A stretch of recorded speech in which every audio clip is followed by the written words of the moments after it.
네로 황제와 네로 박해. 네로는 로마 제국의 첫 번째 왕조인 율리우스 클라우디우스 왕조의 마지막 황제였습니다. AD 37년에 태어난 그는 칼리굴라, 클라우디우스 등 복잡한 전임자들의 그림자 속에서 성장했습니다.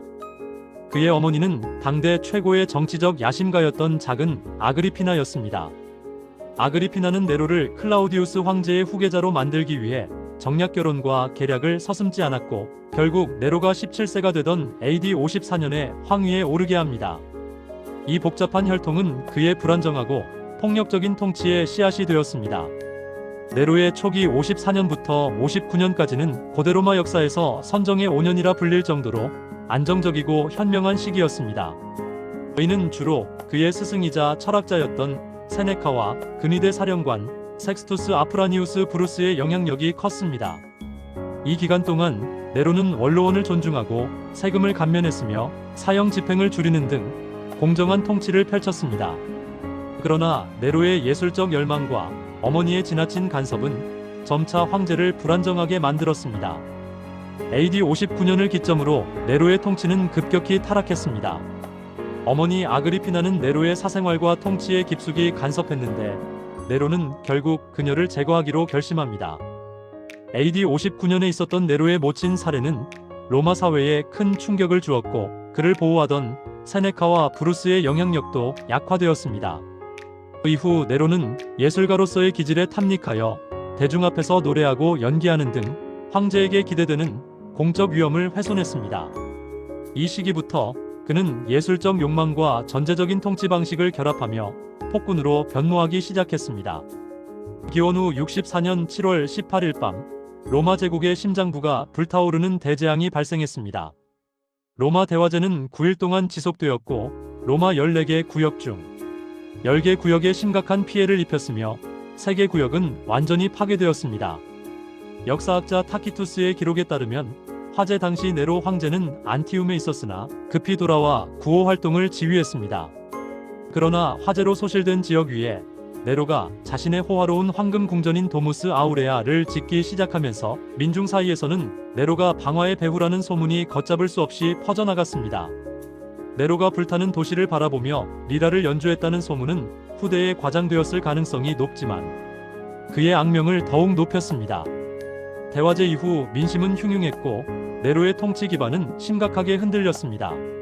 자신의 방화 혐의를 벗고 민중의 분노를 잠재우기 위해 네로는 정치적 속죄양을 찾아야 했습니다.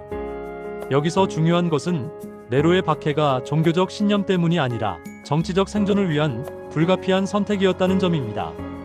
그는 로마 사회에서 이미 기피되고 혐오받던 소수 집단을 희생양으로 삼기로 결정했습니다. 이 희생양으로 지목된 이들이 바로 크리스티아니, 즉 그리스도인들이었습니다.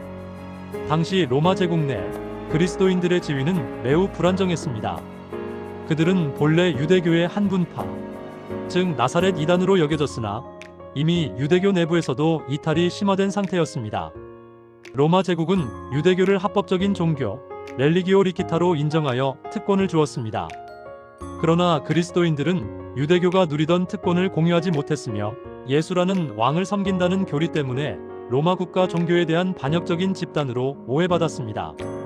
로마는 황제 숭배하는 종교를 국가 종교로 인정하고 있었습니다. 대중적으로 그리스도인들은 인류를 미워하는 자들이라는 비난을 받았습니다.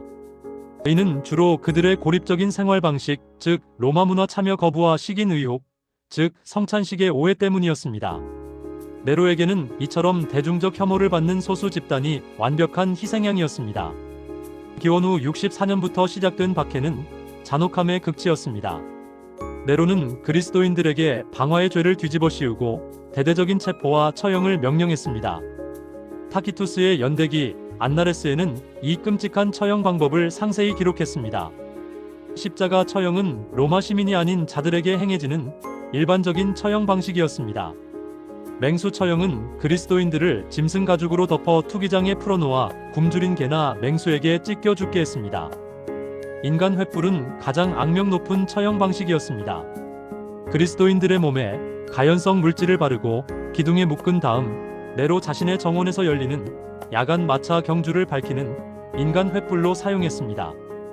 타키투스는 이 장면을 기록하며 불쌍한 이들을 향한 연민이 생겨났다고 언급할 정도로 그 잔혹성이 극심했습니다.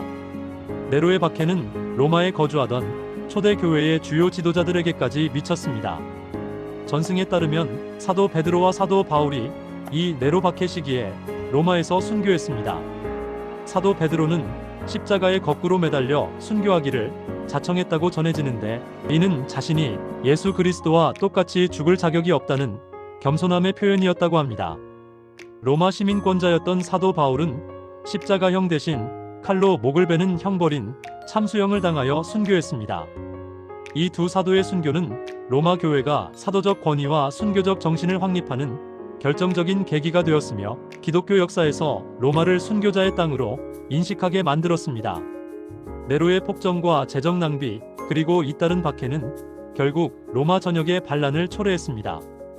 기원 후 68년 스페인 총독 갈바가 반란을 일으키자 원로원은 네로를 국가의 적으로 선포했습니다.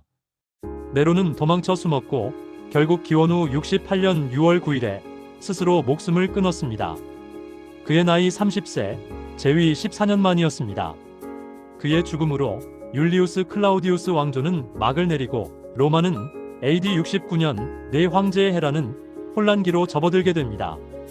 고대 역사가들은 네로를 폭정, 사치, 광기의 대명사로 기록했으며, 후대 기독교인들은 그를 최초의 공식적인 기독교 박해자이자 적그리스도의 원형으로 기억하게 되었습니다.